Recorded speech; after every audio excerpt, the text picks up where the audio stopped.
Hello students, how are you बेटा? कैसे हैं आप सब? ठीक है, नया टॉपिक स्टार्ट कर रहे हैं, वेंट होफ फैक्टर। देखिए मैं बता दूं, इस टॉपिक में सभी बच्चों को डाउट रहते हैं। आज आपके डाउट क्लियर होने वाले हैं। वेंट होफ फैक्टर आप इस तरह से क्लियर करने वाले हैं कि जैसे आपको कोई भी डाउट इस वेंट होफ फैक्टर में आज के बाद नहीं रहने वाला। बने रहिए मेरे साथ। स्टार्ट करते हैं वेंट होफ फैक्टर। सबसे पहले पॉइंट पे आते हैं, जरूरत कहां पर पड़ी है वेंट होफ फैक्टर की, क्यों जरूरत पड़ी वेंट होफ फैक्टर की। चलिए इसके लिए एक एग्जांपल देता हूं मैं आपको। बेटा मान लीजिए आपने 1 मोल NaCl डाल दिया। क्या डाल दिया? 1 मोल NaCl 1000 ग्राम पानी में। 1000 ग्राम पानी के अंदर आपने कितने मोल NaCl डाल दिए हैं? 1 मोल NaCl। और मैं आपसे कहूं कि उसकी डेल्टा टीबी की वैल्यू कैलकुलेट करिए, एलिवेशन इन बॉइलिंग पॉइंट की वैल्यू। तो एलिवेशन इन बॉइलिंग पॉइंट का फॉर्मूला मैंने लिख रखा है यहां पर। तो बताइए डेल्टा टीबी किसके इक्वल आ जाएगा? Delta TB will be equal to KB. तो केबी रहेगा, मान लेते हैं कि केबी केबी है। अच्छा, number of moles of solute आपने कितने मोल डाले बेटा? 1 मोल। कि सर 1 मोल डाला हमने, 1 मोल। मास ऑफ सॉल्वेंट कितना हो जाएगा बेटा हमारे पास? 1000। कितना हो जाएगा? 1000। और इनटू में कितना हमारे पास? 1000। तो 1000 से 1000 कैंसिल आ गया। तो डेल्टा टीबी की वैल्यू आ गई बेटा 1 केबी। बोलिए आई है या नहीं आई है? यस और नो? सर बिल्कुल आई है। आप समझो अब एक्चुअल में हो क्या रहे हैं यहाँ पे। आपने क्या डाला? NaCl। देखिए NaCl की कहानी समझते हैं। NaCl हमने सोचा क्या है कि हमने तो 1 मोल डाला है, लेकिन जैसे ही NaCl पानी में जाएगा तो Na पॉजिटिव बनेगा, प्लस में Cl नेगेटिव बन जाएगा। देखो क्या बन जाएगा? Na positive plus Cl negative. तो 1 मोल Na का बन रहा है, 1 मोल Cl का। तो बन कितने मोल रहे हैं बेटा? 2 मोल। आप सोच क्या रहे हो? 1 मोल डाला है तो आपने 1 मोल के अकॉर्डिंग डेल्टा टीबी की वैल्यू निकाल दी, 1 केबी आ गई। बट NaCl तो पानी में जाकर डिसोसिएट हो गया ना, डिसोसिएट है। उसने कितने मोल बना लिए? 2 मोल। तो अब नई डेल्टा टीबी निकालना 2 मोल के अकॉर्डिंग। तो डेल्टा टीबी डैश निकाल दीजिए इज इक्वल्स टू, बोलो बेटा केबी। तो केबी रहेगा सर बिल्कुल। N2 की वैल्यू कितनी आ जाएगी बेटा? यहां पर 2 आ जाएगी ना। कितनी आ जाएगी? 2 डिवाइड बाय 1000 इंटू में कितना आ गया बेटा हमारे पास? 1000। बोलिए आ गया नहीं आ गया? यस और नो? यस और नो? 1000 से 1000 कैंसिल हो गया। Delta TB dash is equal to 2 KB. अरे सर ये तो गजब हो गया, ये तो गजब हो गया है, बिल्कुल गजब, गजबे ढा गया है। ये तो क्या गजब हो गया है। हमने सोचा था, हमने 1 मोल डाला है, हमने उसके अकॉर्डिंग डेल्टा टीबी निकाल लिया। ये तो सर हमारा डेल्टा टीबी थ्योरेटिकल आया ना। क्या आया सर? Delta TB theoretical. ठीक, बट सर हमारा डेल्टा टीबी एक्चुअल क्या आ रहा है? एक्चुअल में तो उसके 2 मोल बन रहे हैं। कितने मोल बन रहे हैं? 2 मोल। तो ये क्या आया बेटा हमारे पास? ऑब्जर्व्ड, मतलब एक्सपेरिमेंटल डेल्टा टीबी डैश। आया नहीं आया? सर ये तो गजब हो गया है बिल्कुल। इसको एग्जाम्पल को ऐसे समझिए, रामायण देखते हो, रामायण महाभारत, वो एक तीर छोड़ता है यहां से, एक तीर। अब आपने तो यहां पर जाकर एक तीर छोड़ा है, आपने तो यहां से एक तीर छोड़ा, वो रास्ते में उसके 2 तीर बन गए। तो वहां पर तो 2 आदमी मर जाएंगे ना, उसकी सेना के तो 2 आदमी मरेंगे ना। हमने तो सोचा एक तीर छोड़ा है, एक ही मरा होगा, लेकिन रिजल्ट क्या आया? वहां पे तो 2 आदमी खलास हो गए, क्योंकि वो रास्ते में जाकर तीर, एक तीर के 2 तीर बन गए हैं, एक तीर के 10 तीर बन जाए। तो इसका मतलब यहां से हम डेल्टा टीबी डैश को लिख सकते हैं 2 इंटू, बोले केबी की जगह क्या लिखा जाएगा बेटा? केबी की जगह डेल्टा टीबी, डेल्टा टीबी। तो इसका मतलब delta TB dash divide by delta TB equal to कितना आ गया बेटा? 2 आ गया है। कितना आ गया है? 2। इसका मतलब ये है डेल्टा टीबी डैश बेटा क्या है हमारे पास? Observed, observed colligative property. और डेल्टा टीबी क्या था? कैलकुलेटेड या थ्योरेटिकल? ठीक है, थ्योरेटिकल कोलिगेटिव प्रॉपर्टी। और इसकी रेशियो को बोलते हैं बेटा वेंट होफ फैक्टर आई। क्या बोलेंगे इसकी रेशियो को? वेंट होफ फैक्टर आई बोलने वाले हैं। तो आई की जरूरत कब पड़ेगी? जब आपके पास या तो डिसोसिएशन होगा या फिर एसोसिएशन होगा। क्या होगा? एसोसिएशन। मतलब कोई चीज पानी में डालने के बाद टूट जाए या जुड़ जाए। अब 2 के 1 हो जाए तो भी तो दिक्कत हो जाएगी ना। 2 के 1 हो गए तो यहाँ पर 2 की जगह कितना आ जाएगा? 1/2 ना। 2 मोल के 1 मोल बन जाएंगे तो कितना आ जाएगा? यहाँ पर 1/2 आ जाएगा ना। तो इसका मतलब ऑब्जर्व्ड कोलिगेटिव प्रॉपर्टी को थ्योरेटिकल कोलिगेटिव प्रॉपर्टी से आप डिवाइड करते हैं तो आई की वैल्यू आएगी बेटा। किसकी वैल्यू आएगी? आई की। तो ये आई की वैल्यू कैसे कैलकुलेट करनी है स्ट्रॉन्ग इलेक्ट्रोलाइट के लिए, वीक इलेक्ट्रोलाइट के लिए, ये सब हमें आज इस वीडियो के अंदर पढ़ना है। तो हाल फिलहाल अभी तक हम सीखे हैं आई की वैल्यू सर वहां जरूरत पड़ेगी जहां पर सोल्यूट ऐसा है या तो डिसोसिएट हो जाएगा या एसोसिएट हो जाएगा। तो बताइए बेटा ग्लूकोज के केस में आई की जरूरत पड़ेगी क्या? नहीं, ग्लूकोज ना डिसोसिएट होगी ना एसोसिएट होने वाली है। यूरिया के केस में बेटा नहीं, यूरिया ना एसोसिएट होगा ना डिसोसिएट। तो जहां पर ना सोल्यूट एसोसिएट होता है ना डिसोसिएट होता है वहां पर तो सिंपल आप निकालेंगे वही एग्जैक्ट आंसर आ जाएगा।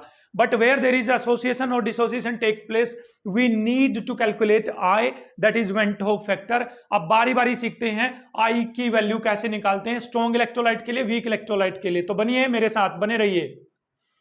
तो चलिए बेटा पहले बात करते हैं स्ट्रॉन्ग इलेक्ट्रोलाइट की। किसकी बात करते हैं? स्ट्रॉन्ग। देखिए स्ट्रॉन्ग इलेक्ट्रोलाइट एसोसिएट तो होगा नहीं, हमेशा डिसोसिएट होगा। क्या होने वाला है? हमेशा डिसोसिएट होने वाला है।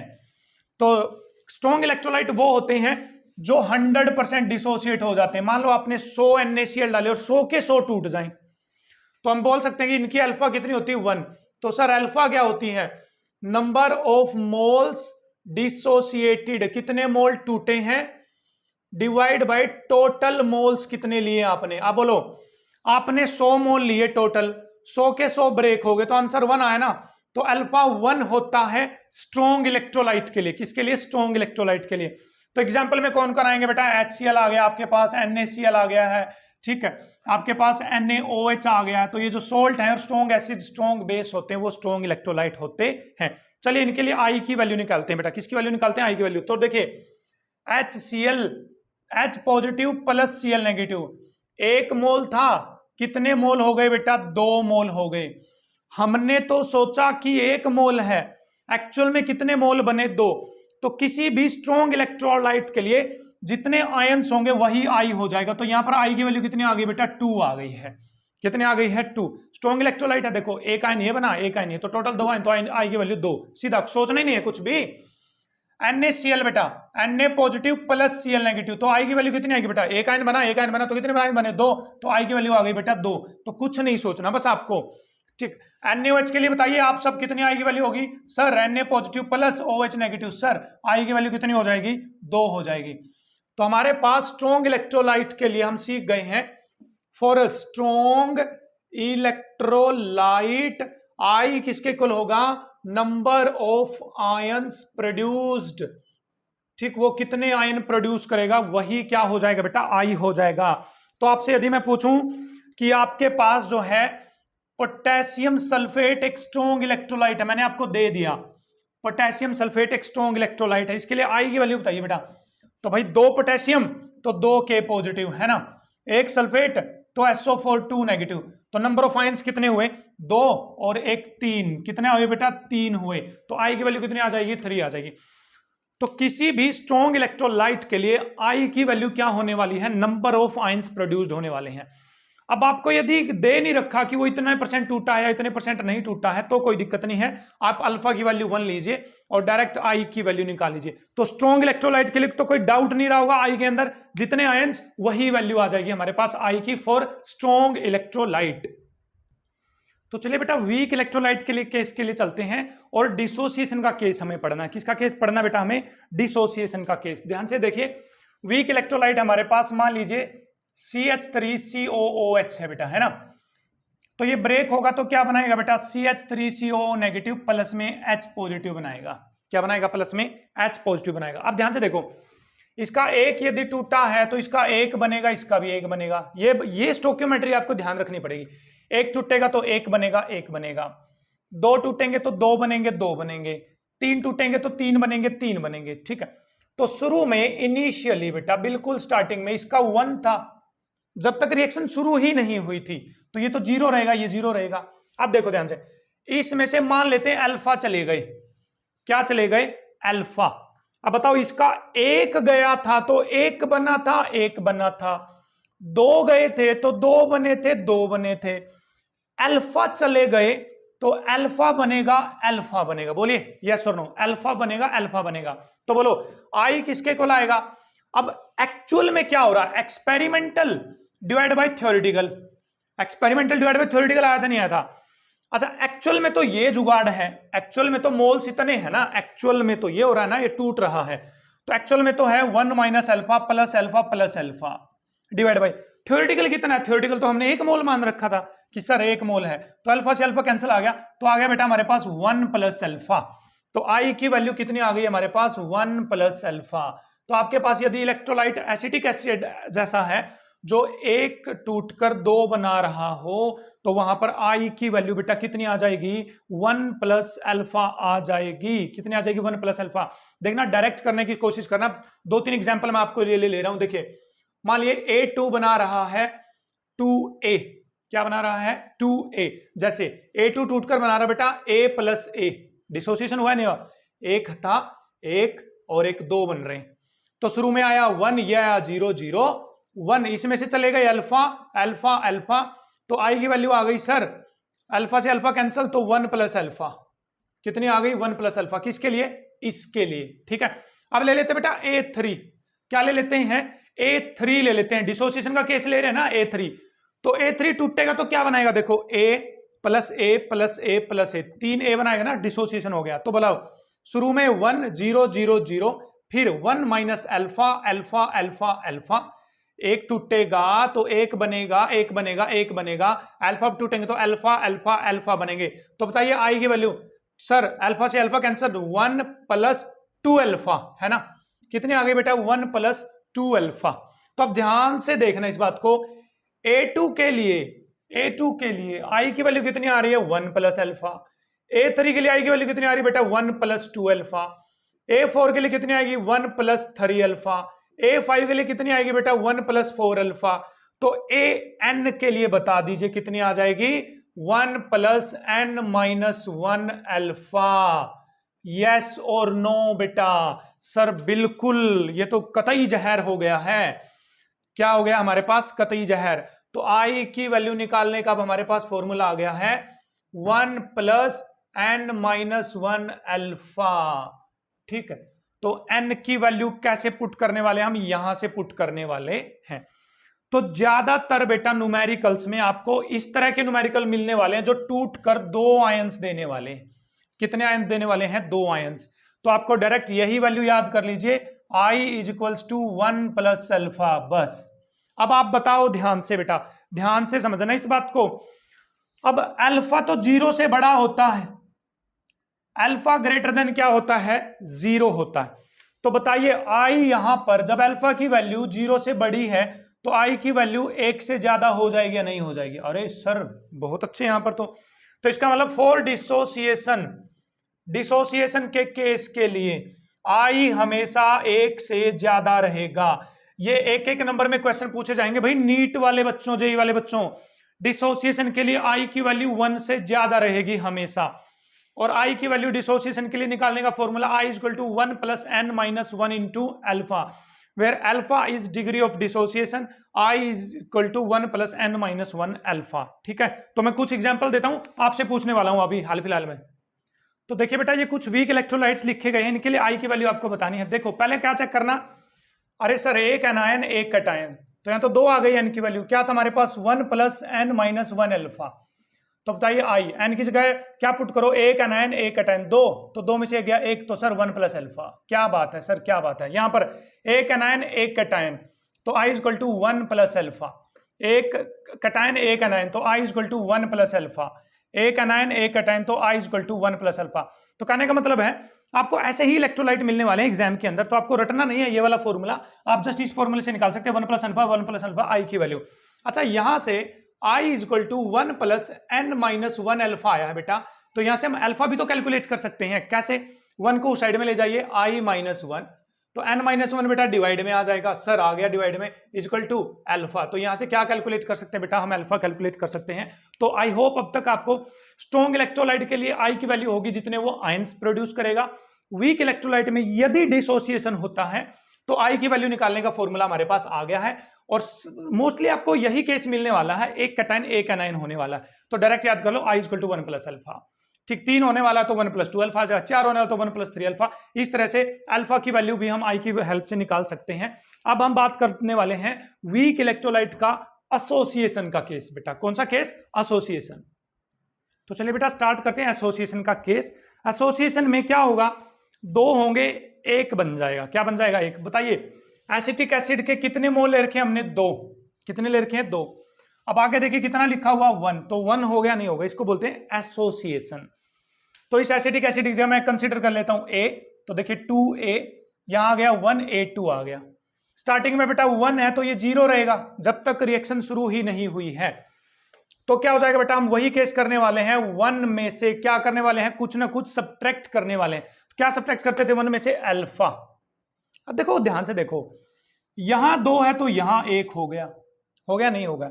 यहां अल्फा है तो अल्फा का आधा हो जाएगा ना। देखो 2 का आधा कितना है? 1। तो अल्फा का आधा कितना हो जाएगा बेटा? Alpha by 2। यस और नो? Alpha by 2। तो आई की वैल्यू सर कितनी आ गई? 1 minus alpha plus alpha by 2।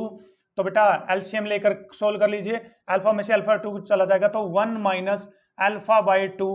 आई की वैल्यू आ गई है बेटा, कितनी आ गई है? 1 माइनस अल्फा बाई 2। ठीक है, 1 माइनस अल्फा बाई 2। अब 3 वाला केस लेते बेटा, 3 वाला केस। तो देखो 3A गोज टू A3। देखो 1 बन गया ना, 3 था तो 1 बन गया। अब मैं डायरेक्ट यही वाला केस कर रहा हूं, डायरेक्ट यही वाला केस। अच्छा बेटा 1 माइनस अल्फा चले गए, क्या चले गए? अल्फा। तो बेटा यहां पर देखो 3 को 3 से डिवाइड करेंगे तभी 1 आएगा ना। तो अल्फा को कितने से डिवाइड करना पड़ेगा कि 1 आ जाए? अल्फा को कितने से डिवाइड करना पड़ेगा हमारे पास? ठीक है, ध्यान से देखते रहिए, ध्यान से देखना रहिए। ठीक है, तो यहां पर भी 3 से डिवाइड होगा। देखो रे 3 थे तो 1 बन रहा है, तो इसका डिवाइड बाय 3 बन रहा है। तो अल्फा थे तो अल्फा बाई 3 बनेगा। क्या बनेगा? अल्फा बाई 3 बनेगा। अल्फा है तो अल्फा बाई 3 बनेगा। यहां पर अल्फा तो अल्फा बाई 2, मतलब जो यहां होगा ना आगे होगा वही नीचे आ जाएगा। यहां आगे 3 था तो 3 आ गया। तो निकालिए बेटा आई की वैल्यू। आई की value sir 1 minus alpha plus alpha by 3। तो भाई एलसीएम लेकर सोल्व करना आता है ना आपको, कर दीजिए भाई सोल्व इसको। तो 1 माइनस 3 अल्फा, 2 अल्फा बाई 3 आएगा क्या? चेक करना भाई यहां पर। ठीक है, ये कुछ कॉमन आ रहा है, यहाँ से कुछ कॉमन निकाल लेते हैं। तो मैंने निकाल लिया यहाँ से बेटा अल्फा कॉमन निकाल लिया। देखिए अल्फा कॉमन निकाल लिया तो यहाँ पर -1 बच गया। तो क्या बच गया? 1/3 -1। यस और नो? चेक करिए एक बार ये सही है नहीं है? सही है सर, सही है बिल्कुल। अच्छा 4 के लिए निकालो बेटा, 4A बनाकर 1A4 बना रहे हैं तो बोलो 1 माइनस अल्फा, यहां क्या आएगा? बोलिए बोलिए। Alpha by 4। Alpha by 4। Yes और no? Alpha by 3, alpha by 4। तो निकालिए i is equal to 1 minus alpha plus alpha by 4। I is equal to 1। ठीक है, तो प्लस अल्फा कॉमन निकाल लिया, अल्फा कॉमन निकाल लिया तो 1/4 -1। यस और नो बेटा? आ गया ना 1/4 -1। तो एन के लिए निकाल लीजिए बेटा हमारे पास। अब एन ए है, बना रहा हमारे पास ए एन। तो देखिए आई की वैल्यू डायरेक्ट निकालें, डायरेक्ट निकालिए तो आई की वैल्यू कितनी आ जाएगी यहां से बेटा? 1 प्लस अल्फा। क्या आ जाएगा बेटा? 1 प्लस अल्फा। तो बस जहां 4 लिखा था यहां पर एन आ जाएगा बेटा। 1/n माइनस में क्या आ जाएगा बेटा? 1 आ जाएगा। क्या आ जाएगा? माइनस में 1। कहने का मतलब आई की वैल्यू यहां से निकल गई है। क्या हो गई है? आई की वैल्यू निकल गई है।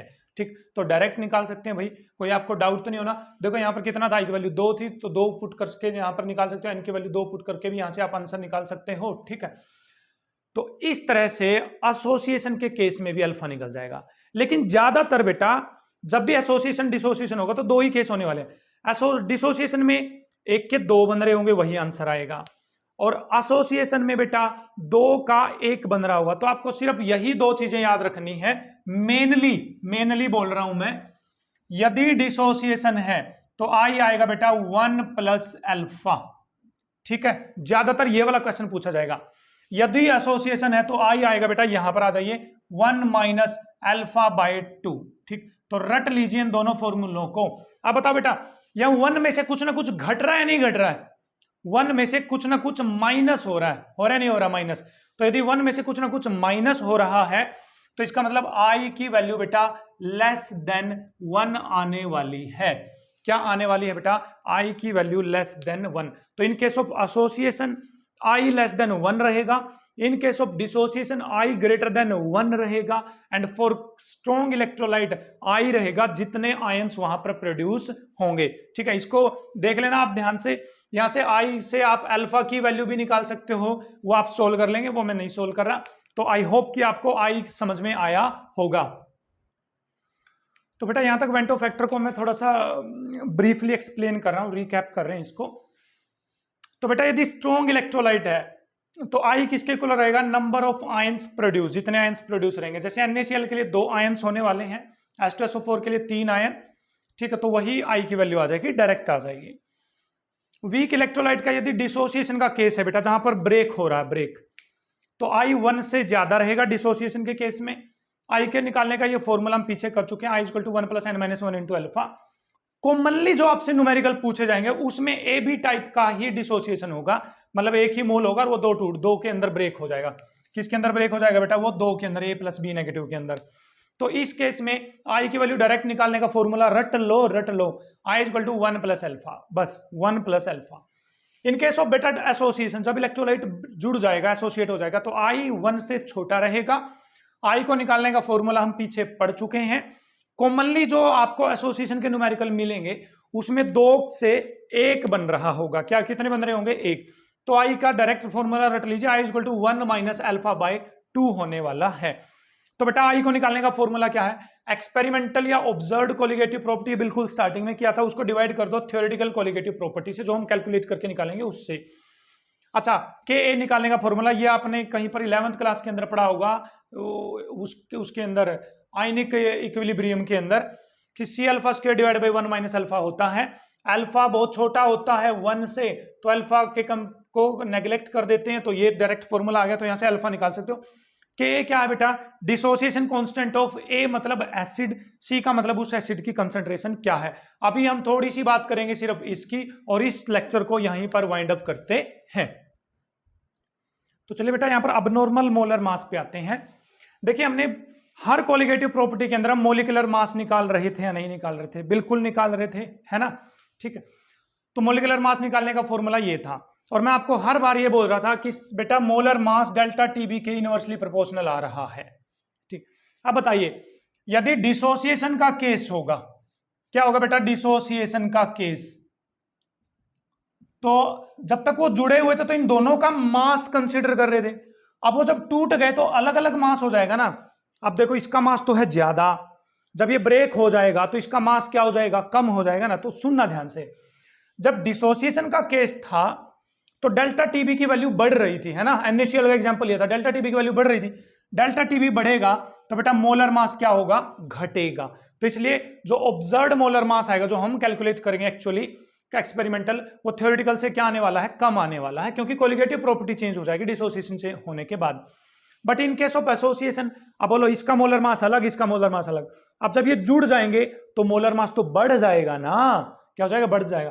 तो एसोसिएशन के केस में हमने पढ़ा था आई छोटा होता है 1 से, तो बेटा डेल्टा टीबी की वैल्यू क्या हो जाएगी, घट जाएगी। घट जाएगी तो मोलर मास क्या हो जाएगा, बढ़ जाएगा। तो ऑब्जर्व्ड मास जो आएगा, एक्सपेरिमेंटल जो मास आएगा, वो थ्योरेटिकल मास से क्या आने वाला है, ज्यादा आने वाला है। तो इसका मतलब जब आई की value colligative property observe divide by theoretical colligative property से निकालेंगे, अब कोलिगेटिव प्रॉपर्टी तो मोलर मास के इनवर्सली प्रोपोर्शनल है, तो यदि हम आई को मोलर मास के अकॉर्डिंग कैलकुलेट करेंगे तो फॉर्मूला उल्टा हो जाएगा। मतलब यहां तो एक्सपेरिमेंटल ऑब्जर्व ऊपर लिखा हुआ है, मोलर मास के केस में एक्सपेरिमेंटल और ऑब्जर्व मोलर मास नीचे आ जाएगा। बेटा कहां जाएगा, नीचे। ऐसा इसलिए क्योंकि दोनों इनवर्सली प्रोपोर्शनल है, इसलिए कहां पर आ जाएगा बेटा, नीचे आने वाला है। आई होप कि अब ये वाला फॉर्मूला भी क्लियर होगा। अब नॉर्मल मोलर मास का मतलब है, हमने तो सोचा इतना मोलर मास है, अंदर जाकर टूट गया, मोलर मास कम हो गया, तो ये अब नॉर्मल मोलर मास हुआ। क्या हुआ बेटा, अब नॉर्मल मोलर मास हुआ है। आई होप कि अब आपको समझ में आ गया है। तो बेटा बिल्कुल लास्ट पॉइंट पे हम आ गए हैं। देखिए हमने बिल्कुल स्टार्टिंग में निकाला था delta TB dash i into delta TB, मतलब experimental colligative property divide by theoretical colligative property किसके इक्वल आएगी, आई के इक्वल आएगी।